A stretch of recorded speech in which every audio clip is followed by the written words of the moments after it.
আজকে প্রতিটা ফ্যামিলিতে মা এবং সন্তান এবং বাবার ভিতরে কোনো মিল নাই, দ্বন্দ্ব কাজিয়া ঝগড়া সেটা লেগেই আছে।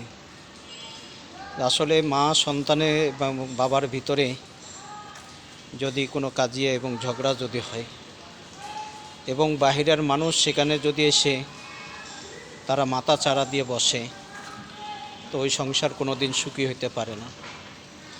মা এবং বাবা এবং সন্তানের মধ্যে যদি ভালোবাসা সম্পর্ক যদি থাকে, তা বাহিরের যে কোনো মানুষ সেখানে মাথা চারা দিতে পারবে না।